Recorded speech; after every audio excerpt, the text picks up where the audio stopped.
По Тхварчальскому району Бадра-Зурабовой ситуация такая, значит, в районе, начиная, значит, с село Царча, люди полностью могут попасть себе домой, восстановили все дороги, и мосты это всего лишь временно. Что касается города, проблема, значит, по поводу питьевой воды.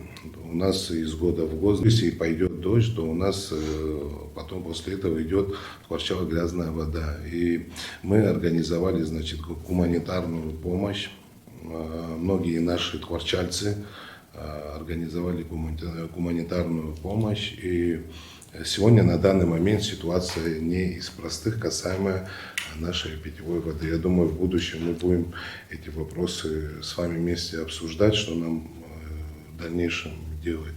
Значит, в деревнях самое главное, что люди могли зайти к себе домой. Особую благодарность, значит, тем людям сегодня, кто в районе осуществляет нам помощь. 16 аварийных участков было восстановлены все подъездные пути к селам.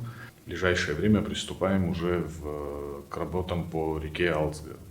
Мелкие реки уже полностью привели в порядок. По крупным объектам, которые пострадали, это у нас мост через реку Алзга, который находится на республиканской трассе. Здесь необходимо будет уже проводить более серьезные масштабные работы. Республиканская дорога находится под угрозой подмыва, в связи с чем это требует неотлагательного вмешательства и устранения этого вопроса.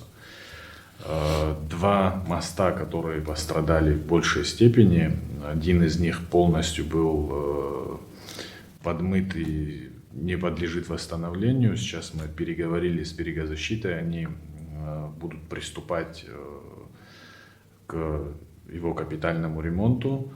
Даже не капитальный ремонт, это будет новое строительство моста. И две опоры, которые у нас просели в Царче, берегозащита также будет заниматься восстановлением этого участка. Также в село Акармара у нас произошло обрушение моста. Сейчас вот мы с коллегами обсуждаем наиболее оптимальный вариант решения данного вопроса. Как только сойдемся во мнениях, доложим вам и уже обсудим методы выхода из ситуации. Бадра Зурабович, мероприятия по ликвидации чрезвычайной ситуации, имевшие место недавно в восточной части нашей страны, они практически не прекращаются ни на один день. Вся техника, имеющаяся в наличии республики, в большей ее части была направлена в Тхварчальский район. Ведутся работы по реконструкции мостов, подъездных путей. Со своей стороны комиссия по чрезвычайным ситуациям, по ликвидации последствий чрезвычайных ситуаций и стихийных бедствий сейчас ждет обобщенную информацию о нанесенном ущербе, ну и потом впоследствии будем принимать решения о финансовом обеспечении этих мероприятий. Уважаемые коллеги, в первую очередь хотел бы отметить скоординированную работу и администрации района, и управления капитального строительства. И здесь, конечно, не могу не отметить и не поблагодарить частные компании, которые предоставили на безвозмездной основе свои технические возможности. И порядка 38 единиц техники сегодня работает в районе. Не могу не отметить оперативность взаимодействия. И результатом этого, конечно же, является возможность людям добраться и до дома. Временную, но при этом все-таки возможности коммуникации. Эту работу необходимо продолжить. Сейчас очень важно привести в порядок мостовые сооружения, чтобы, не дай бог, там не произошло дополнительных каких-то чрезвычайных ситуаций. Это что касается сельских дорог. Что касается города, значит, Тхварчал, есть факты, когда и многоквартирные дома пострадали из-за ветхого состояния кровель, крыш.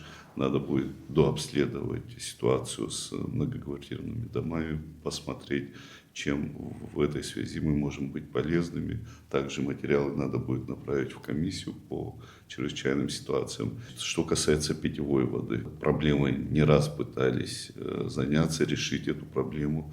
К сожалению, до сих пор эта проблема не решена. После каждых ливневых дождей питьевая вода становится непригодной для использования.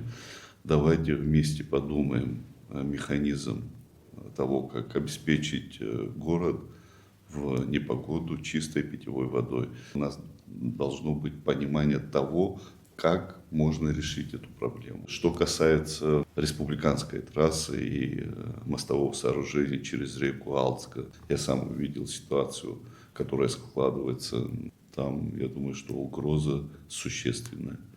Надо снимать эти угрозы для того, чтобы не было никаких сложностей, во-первых, с передвижением граждан, и, во-вторых, конечно же, это безопасность, это стратегическая дорога. Носите свои предложения.